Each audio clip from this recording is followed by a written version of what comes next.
Hey guys, what's up? It's Dusty here, back with another crypto video. But oh boy, have I been having a good day. If you guys did not know, we just did a live stream surrounding the XRP price and why I really do not care at all about it going down. I saw a lot of you guys comment like, oh, you just made a video and straight afterwards the price went down. You stupid son of a... And a lot of people were angry and yada yada yada. You know what I tell them? I don't give a shizzle. I really could not care less about the price going down after my video. Why? Exactly for what I explained in the video, for exactly that reason. Also what I explained in the live stream, also what I've been explaining in a couple of other videos, but I'll get more into that. First, make sure you go ahead and press the like button on this video right now. Why? Because I'm doing something special. If you guys can share this video, right, and press the like button, and we can actually get this video to 1,000 likes within 24 hours, I'll give away $500 tomorrow in a live stream, in a video, with a random comment picker, whatever you guys want. Comment it down below. But let's see if you guys can get it to 1,000 likes within 24 hours.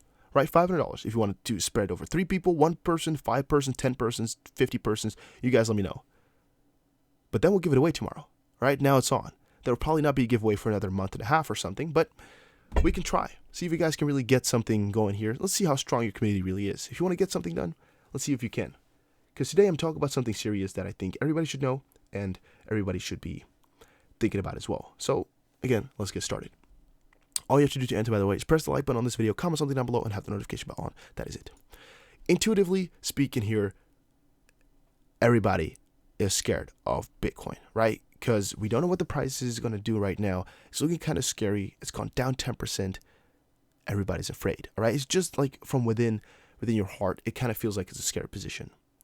But if you joined in the live stream earlier today, you would probably know that this is one of the best positions for Bitcoin ever. For us all, at least. For us all that are here kind of early into this big move, into this big red nosedive, you all have had a jolly good chance to get some very, very nice profit. Why am I saying that? Because it was pretty obvious here. In the live stream, we kind of went over why I decided to draw a line like this, why I decided to say this was one of the best buy opportunities you could have had, and also why I relate everything nowadays back to this one Intelligent Investor book. The reason is not because I want to sell the book, because I don't give a shit if you buy or go and read it, because I'm not selling it at all. It's not even my book. It's just a random guy's one that I found online. But why I'm using it so much is because it really explains all these simple mistakes that these newbie traders are making and exactly how to get over them and how to make profit as an individual out of all these newbies. And that's why I like to teach these things in my videos. I mostly cover news, sometimes do TA, sometimes cover, what trades we took profit with, depending on what time of the year it is, how much profit we're making, what's going on with the groups that we have. For example, you can check out the Discord or the Facebook group if you want to know a little bit more about trading. But in this case, in the video did not do any real in-depth TA, as I don't think it's necessary in this case. What is necessary is kind of intuition for what's going to happen in the markets, and also kind of a recognition of what has happened before. As you would have probably noticed, I often point out these big physical growth moments and tell you guys to be afraid of them and worry. In this case, BACT was one of these things, and the only thing the price could do was go down. Has BACT pushed this price to go down? I don't know. Could have been some regulation, could have been CNBC's prediction, could have been a lot of different things that have just happened around the same time within the last, let's say 20 hours that have all could have been a catalyst for this, right? Most likely within 10 hours here, we're going to see some person say that this or that has pushed the price down. Here they're saying Bitcoin collapses as Nancy Pelosi announces Trump impeachment inquiry. Could be it, right? Could be not it. Who knows? Who really cares? Nobody. As we know, the price went down. We know. Now, of course, the question that still holds is how are you going to profit from a price going down? In this case, I'm just talking about BTC, for example, here, because that one has the easiest pattern to follow. At any price or given time frame, 4 hour here, pretty obvious. I'm not going to say pretty obvious. I mean, this could still go either way. But in this case, this is most likely the scenario, 9 out of 10 times. But on the 4 hour, I would not say it's really that obvious, as we checked supports, we checked all the points, and there's not really anything to fall back towards in this case. We did not really look at demand zones and supply zones by backtesting and checking all the way back.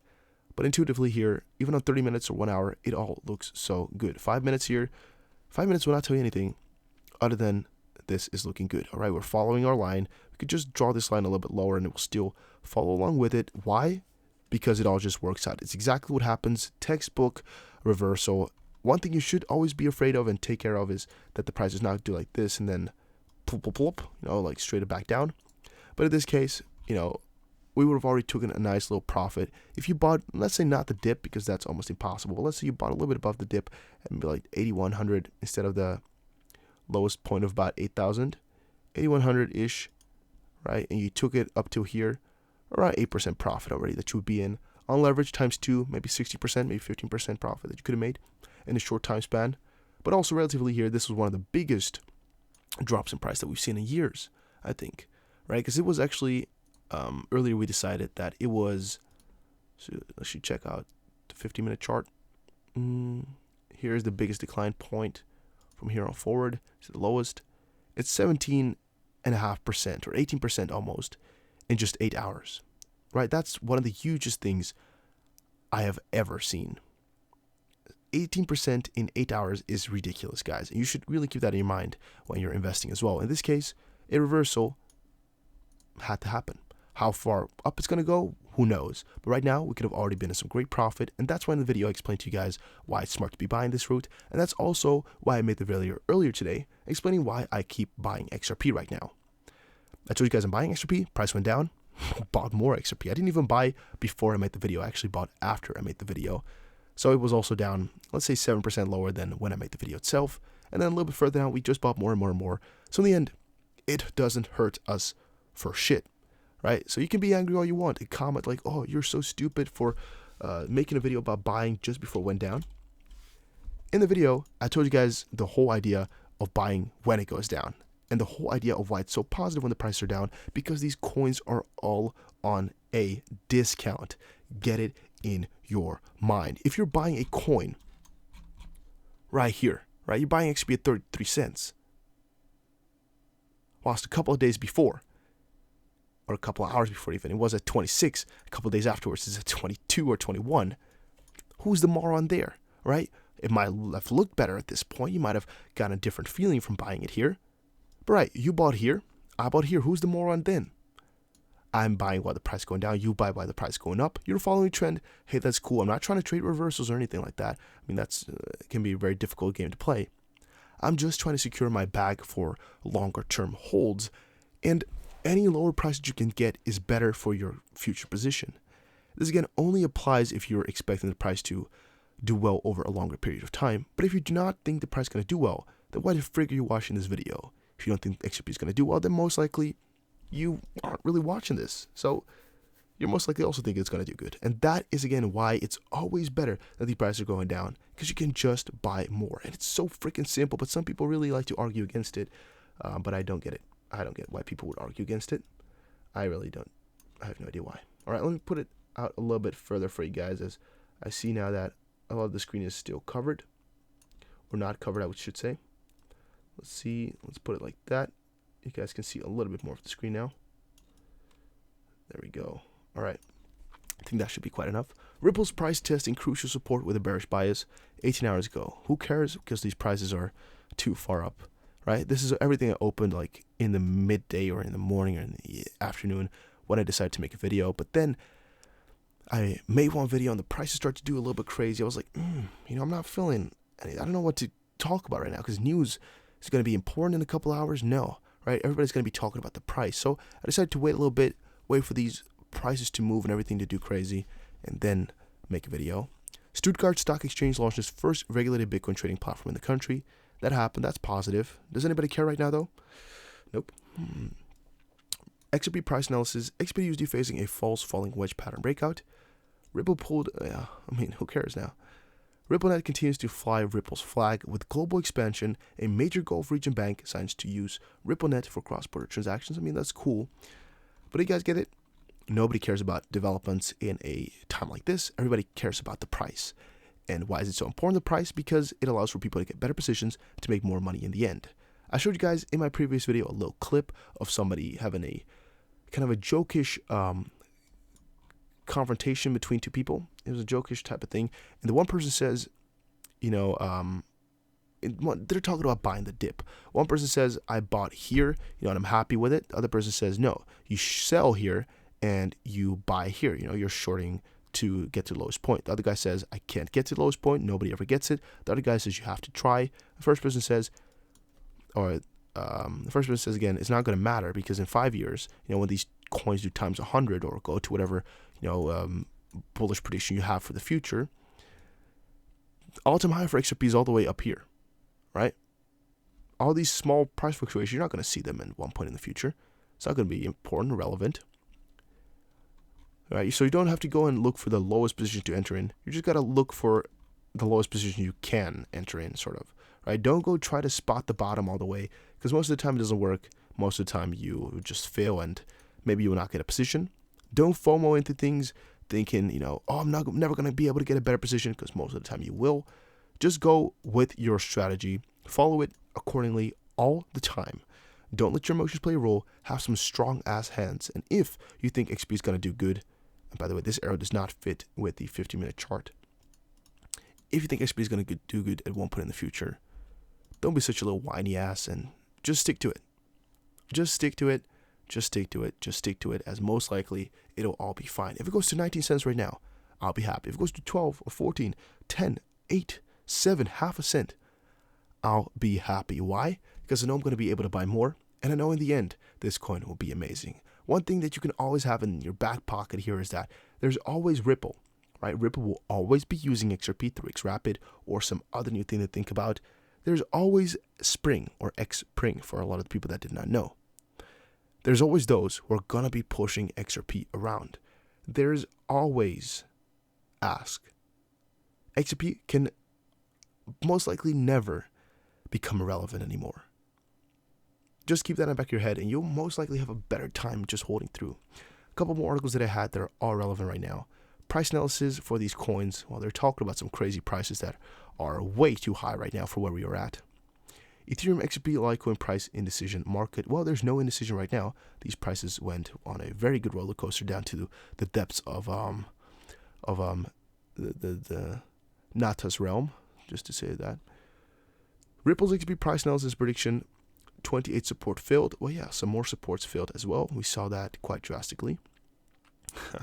No support decided to hold up. We all the way dropped to 21 cents. It was no joke. This was a major move. This was a lot of money being pushed in there as well. And I also saw a couple articles about a lot of money being pushed around, but let's see if I still have it open. I've looked through a lot of articles today, guys, like possibly 150 articles I've just clicked through and read through all day. I've literally been sitting behind this desk for possibly 16 hours today. It's been one insane day. A lot of money being made, a lot of money being lost, a lot of trades being set, a lot of coins being handled. It's crazy. Binance introduces 14-day fixed-term lending on BTC, LTC, and XRP in 6th phase of lending products. I actually did not really even read this article. I don't even know that I pressed it open, but I guess it is. Binance will launch the 6th phase of Binance lending products at the 25th, so it's going to be today, at least for me, in a couple hours, where 14-day fixed-term lending products will be made available. I still don't completely know how they're going to be doing all of this lending. Like, does not seem kind of fraud sensitive? Yeah, I don't know. I don't care. I'm not going to be doing it anyway, so why should I worry too much about it? Now, the first day of Backed was, of course, here, and Backed trades 71 BTC future contracts on the first day of its launch, which is definitely an interesting number. Most people will probably not care about this, as I don't think you should, but maybe for the sake of you wanting to know the news, here it goes. Backed, a platform on the ICE, traded a mere 71 contracts in the first 24 hours of trading and later increased to 73. So again, it's not doing shit at all. It's not doing anything. The reason behind Backed' launch, of course, everybody knows why it launched. That's not a new thing. The question is, why did it trade so little? Why did it not do anything? I think because people are scared and the Bitcoin is so volatile right now. People are all kind of scared and like holding their hearts and they don't know what to think. So they're kind of staying out of the futures here. That's one thing I'm guessing. Here's the book again about the intelligent investor that I recommend to all the people. I peeked to or I've spoken to in the last like 20 hours or so, I really am sort of a seller for this book. I don't know why. Like, as I said before, I'm not getting paid, and I don't really care if you go ahead and check out the book or not. I just really think it's a pretty cool book. Whale action. Somebody just moved a 250 million XRP stash. That's a lot of money. Crypto whales seem to have awoken of late. Every other day, the community spots a whale in action, as is always the case. The whales tend to move jaw-dropping amounts of crypto.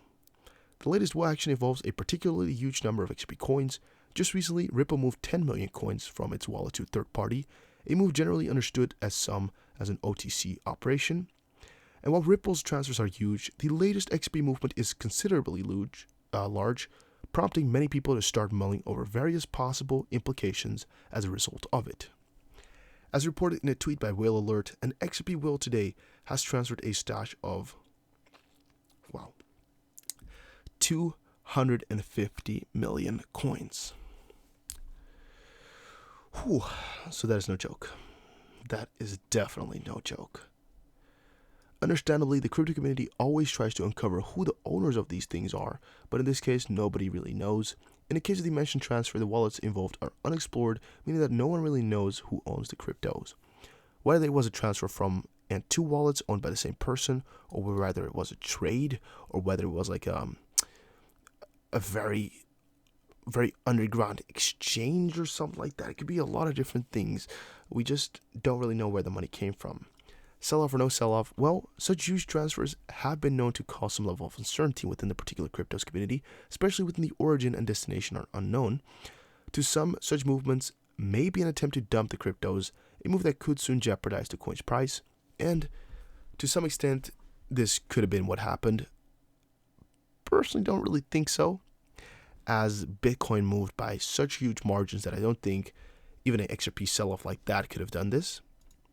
And also because the volume is ridiculously high, but not that ridiculously high where somebody just sold off like, let's say 250 million XRP or something like that. So that's again where I'm kind of debating about the whole situation being that big of a deal. And on the other hand, some fans who purport to better understand the crypto industry opine that a larger move may not really be a sell-off, because that's true, but rather a low-key distribution aimed at providing liquidity to the concerned parties without necessarily affecting the larger XP market.